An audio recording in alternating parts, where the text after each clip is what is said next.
Alright, YouTube, let's see what the drive home can do. I am making these separate videos. My intention, the reason I stopped doing these videos, one, I'm not monetizing anything, at least currently. I don't know, one day I might, but I'm not currently monetizing anything, and so, you know, I was putting a lot of time and energy into making videos and trying to edit them. So, I want to kind of do this as just like a raw thing. I listened to that one video and realized that I'm just using my iPhone and the camera and the mic. I don't actually have my separate mic hooked up or anything else. This was just kind of a fun little test drive. I felt like the quality of it was good enough to warrant going ahead and putting it out there. But I might need to clean that up a little bit in terms. Hold on a second. Might need to clean that up a little bit in terms of getting a different mic that I hook up to it. Something that helps with the drone. I think you're hearing a lot of kind of car noise. I'm in St. Peters, Missouri, which is a suburb of the St. Louis, Missouri area. Out in St. Charles County. The roads here, depending on what you're on, concrete, lots of potholes, lots of just bumps and you name it. And so, you know, you're gonna, with the current setup, you're gonna unfortunately see some bounciness. I might find a different setup at some point if it turns out that it's worth continuing to do this and you guys like watching in the videos. Then I might clean that up even more. But I want to keep this simple for me, but enjoyable for you all. So again, 12.4.3, Tesla's doing the drive. This time I came out where the car actually wanted to go in. So that way, I don't know, just wanted to give that full experience for you all. So as you saw there, the car made the right-hand turn, indicated with the blinker, got over to the left, and then we've stopped. So I realized from the last video, like all I talked about on video number 1 was the negatives, right? And that's probably not fair to Tesla because, again, to start, like, this is a pretty big task to try and accomplish. If you look around at all the other vehicles, and for those of you that have watched, you probably know that I'm constantly checking out what the new cars are that are coming, whether it be EV like this. This is actually my first EV, by the way, or like the Kia Telluride, which is what originally started my channel. So there's a lot of good here, right? Like, I mean, there's no other car that I'm aware of that allows you to have this level of flexibility and autonomy on a city street. Granted, this is supervised. You're still responsible for what the car does. So you'll notice that even though I'm not necessarily fully engaged in the steering wheel, I try and keep my hands near the steering wheel. My foot hovers over the pedals so that at any moment I'm able to just take over. I know a lot of other YouTubers will just basically let the car do what it does, and they really go out of their way to let the car make mistakes, if you will. For me, I'm not saying that what they're doing is bad, but for me, it's just the car should drive like a normal person would drive, right? If I'm at the point where I feel like I need to engage the car and take over, then it's gone too far. And I think that's the way it needs to be, because everything that we talk about, everything with FSD, what the future plans are, etc., is Robotaxi, which as of today, that announcement has been delayed. I think it was supposed to be for August 8th. Now it's going to be in October. So long story short, right, like, we're talking, what's the experience like for somebody who's going to hop into this car? Because in theory, this car can be converted into a Robotaxi. I can drive to work, click a little button on my app, and the car will go drive itself and take you to the airport, etc. So if I wanted to do that, what's the user experience like? That's kind of the standard I try and hold it to. So again, back to the good things, right? Like, yes, we had one disengagement on the first drive that you guys have already witnessed. But by and large, the car did drive itself to the grocery store with no major issues. Like, if you think about it from the standpoint of being a co-pilot and sitting in the car and like being engaged with it, you know, it's a pretty straightforward thing. That's the car, by the way, deciding to get over, which probably not a bad thing. You know, we had cars behind us that wanted to go faster, and the car moved us over. So again, good or bad, what do we think about that? I mean, I don't know. I'd say overall, I really enjoy playing around with this and seeing how it works and how it's coming together.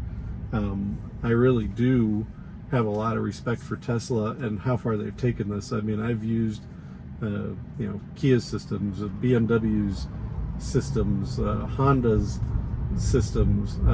I've looked at gosh, I think Mercedes, Audi, a number of other ones that, you know, obviously I haven't recorded or put here, and all of that is basically lane centering, lane keep,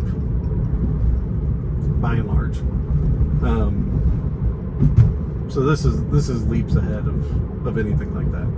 So even though from a regulatory perspective, you know, this isn't authorized to be hands-free, at least to my understanding,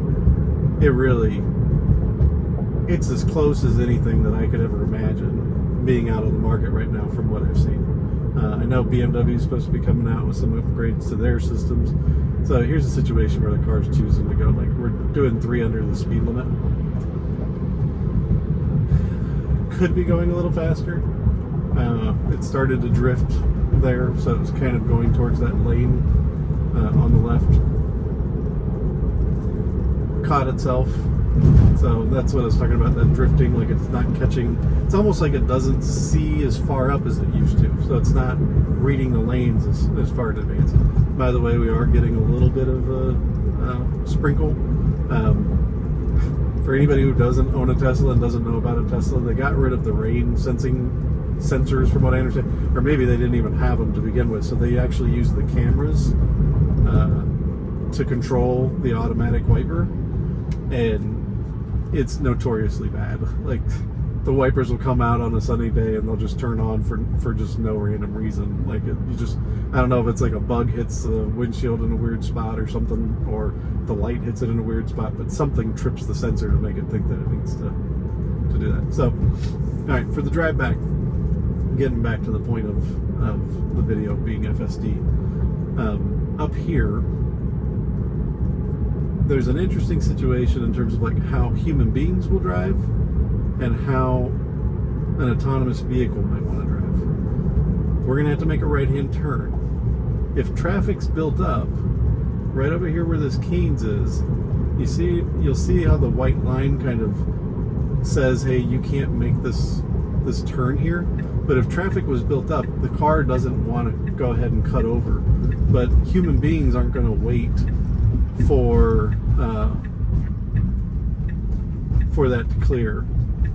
In other words, they're not going to wait for traffic to move forward. If they can get over to the right lane, they're going to get over to the right lane, even though there's white paint on the road that basically says, hey, you need to go up a little bit further and move to the right. So unfortunately, traffic wasn't backed up. We had a green light, so didn't get to show you that scenario. Maybe on another drive we'll be able to capture how the vehicle will just kind of stop, and that creates a situations where normal human beings are going to pass me now on the right hand side, even though I need to make that right hand turn and get into that right lane.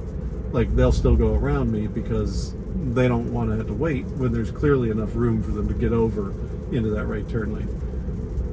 It's done that a few times, and then only recently there was a scenario where it actually went ahead and cut through the white line, even though normally it doesn't. So I want to be able to test that with you guys to kind of show you. On my first drive, there's a median right here. You may not be able to see it, but it didn't really fully recognize the median. Like, it actually was going to turn and go the wrong way up this road, and then it recognized the median and it corrected. But it was interesting to see that it had trouble with that when it's never had trouble with that before. Other things with 12.4.3 that are work in progress, I think, are like it's becoming very aware of small things in the road, like obstacles, in this latest iteration. And so like we had a rainstorm come through and there were like small branches that had fallen to the ground, and so it was seeing these small branches with leaves, etc., and it was driving around them, but almost to the point of being ridiculous. Like it was like going completely into oncoming traffic to go around it. Like it would stop right here and wait for traffic so it could go around it rather than driving over it. We're talking like a small pile of leaves. It wasn't anything major. Like you and I would have just driven right over it, you know, but the car wasn't sure what it was. I'm sure like it may not have known what it was and just thought, you know, nope, I got to go around this item, whatever it is in the road. I no idea like how the car registers that. It didn't show up on the screen. So again, talking about the good things, right? Like no disengagements this time around. You know, we did the speed limit the whole way, which again, from a Robotaxi perspective, we're actually a little below the speed limit.